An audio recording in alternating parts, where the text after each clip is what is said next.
নিজেকে কে না ভালোবাসে? আমরা প্রত্যেকেই নিজেকে ভালোবাসি। খুব কম মানুষই আছে নিজের থেকেও অপরকে ভালোবাসে। আসলে আমরা বলি ঠিকই যে ও আমার যা হচ্ছে হোক, ওর ভালো হোক, কিন্তু মন থেকে বোধহয় আমরা পুরোটা সেটা পারি না। মন অন্য কথা বলে। আসলে আমি যদি ভালো নিজে না থাকি, আপনাকে আমি কি করে ভালো রাখবো? এটা তো মানে সব থেকে বড় কথা। তাই নিজেকে ভালো রাখার চেষ্টা আমাদের প্রতিনিয়ত চলে। সেরকমই বেশ কিছু কয়েকটি মানে কৌশল বলবো না, ঠিক কয়েকটি কথা বলবো যে নিজেকে ভালো রাখার জন্য এগুলো খুব জরুরি। সেগুলো কি বলবো, কিন্তু তার আগে বলে নিই, নমস্কার, আমি গৈরিকা, আপনার একান্ত প্রিয় পরিবার কলকাতা ক্যানভাসে আপনাকে স্বাগত জানাই। আপনি যদি এই পরিবারের একজন এখনো না হয়ে থাকেন তাহলে প্লিজ সাবস্ক্রাইব করুন কলকাতা ক্যানভাস। পাশেই বেল আইকন রয়েছে, প্রেস করে অন করে নিন, তাহলে নতুন ভিডিও আপলোড হওয়ার সঙ্গে সঙ্গেই নোটিফিকেশন পৌঁছে যাবে আপনার কাছে। এবার বলি কিভাবে নিজেকে ভালো রাখবেন।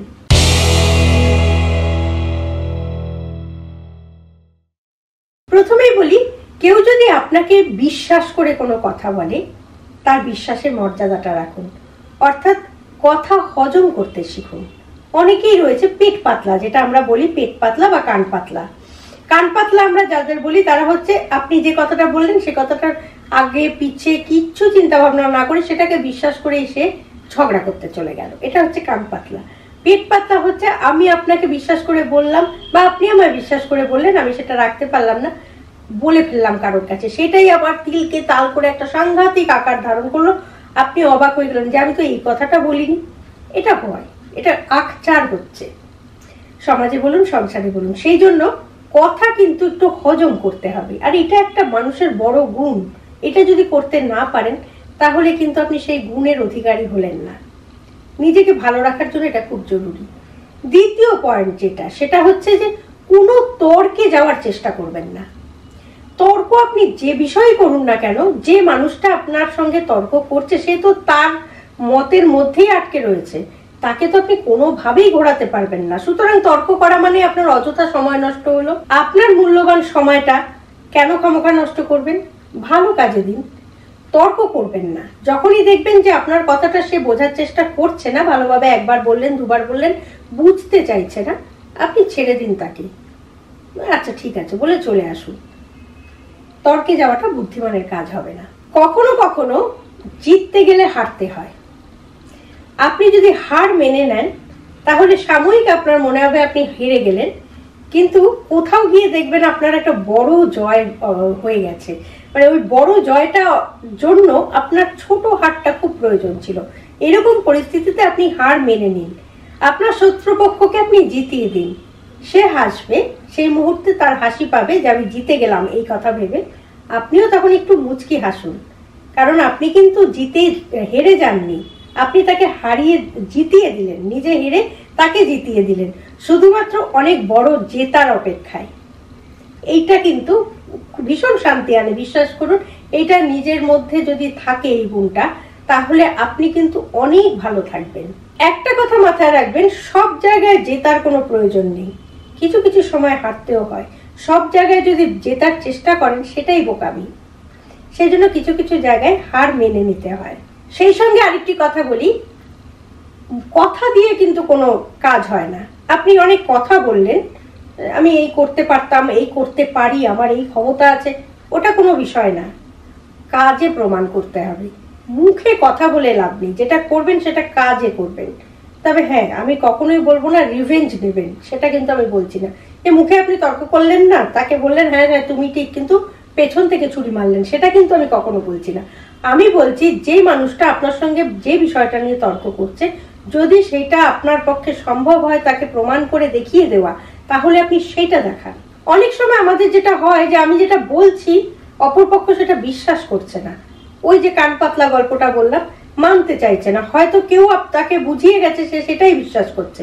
ছেড়ে দিন, তাকে বিশ্বাস করানোর দায় আপনার নেই। আপনি নিজেকে সাচ্চা আছেন যে সেটা বিশ্বাস করুন যে আপনি ঠিক আছেন আপনার কাছে, ব্যাস সেটাই যথেষ্ট। আত্মবিশ্বাসটা বাড়িয়ে তুলুন, নিজের প্রতি নিজের বিশ্বাসটা বাড়ান, অন্য কাউকে বিশ্বাস করানোর দায় আপনার নেই। অনেকের মধ্যে একটা প্রবলেম আছে, সেটা হচ্ছে যে আমি এই পারি, আমি সেই পারি, আমি সেই পারি করে লোকের কাছে একটা হাসির খোরাক হয়ে যায়। এটা বলার কোনো দরকার নেই, আপনি যেটা পারেন সেটা আপনি করুন, অটোমেটিক্যালি লোকে জানতে পারবে, যে লোকে আপনাকে খুঁজে নেবে সেই কাজটার জন্য। সেই কারণেই মুখে আমি পারি কথাটা বলার দরকার নেই, কাজে করুন, তাহলেই দেখবেন সম্মান পাবেন, নিজের বিশ্বাস তো বাড়বেই, লোকের বিশ্বাসও আপনার প্রতি বাড়বে। শুধুমাত্র আপনার যেটা করণীয়, যেটা করলে আপনি ভালো থাকবেন, আপনার মন যেটায় সায় দিচ্ছে সেটাই আপনি করে যান, এবং যেটা সঠিক মনে হচ্ছে, কোনো হিংসে নয়, কোনো দ্বন্দ্ব নয়। সমস্ত কিছুর জন্য সময়ের অপেক্ষা করুন, সময় কিন্তু সব কিছুর উত্তর দেয়। সেই জন্যই বলছি সমস্ত কিছুর জন্য সময়ের অপেক্ষা করুন। মুখে তর্ক করে, ঝগড়া করে নিজের যে অস্তিত্বটা, সেটাকে কখনোই কারোর কাছে ছোট করবেন না, তাতে কিন্তু লোকে আপনাকে ছোট দৃষ্টিতে দেখবে। সেই জন্য আপনি যত ক্ষমা করবেন, যত চুপ থাকবেন, আপনি তত মহৎ হবেন। তর্ক করে নয়, কাজে নিজেকে প্রমাণ করুন, দেখবেন সকলেই আপনার নাম করছে, সকলেই আপনাকে ভালোবাসছে। আর মূল একটি কথা আবারও মনে করিয়ে দিয়ে, আমি বারবার বলেছি সেই কথাটা, সকলের কাছে কিন্তু নিজেকে ভালো করার চেষ্টা কখনোই করবেন না, সেটা কোনো দিন সম্ভব নয়, কোনোভাবেই সম্ভব নয়। নিজের অস্তিত্বটাকে বিকিয়ে দেবেন না।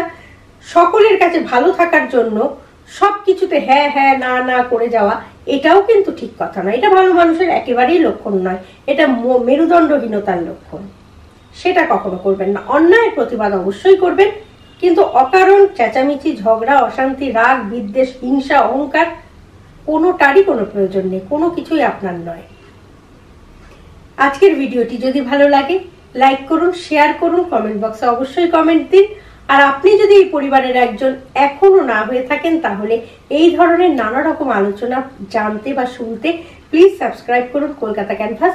পাশেই বেল আইকন রয়েছে, প্রেস করে অন করে নিন, তাহলে নতুন ভিডিও আপলোড হওয়ার সঙ্গে সঙ্গেই নোটিফিকেশন পৌঁছে যাবে আপনার কাছে। ভালো থাকুন, সুস্থ থাকুন এবং নিজেকে ভালো রাখতে এই কথাগুলো অবশ্যই মনে রাখুন। আর সঙ্গে রাখুন, দেখতে থাকুন আপনার একান্ত নিজস্ব পরিবার, প্রিয় পরিবার, কলকাতা ক্যানভাস। নমস্কার।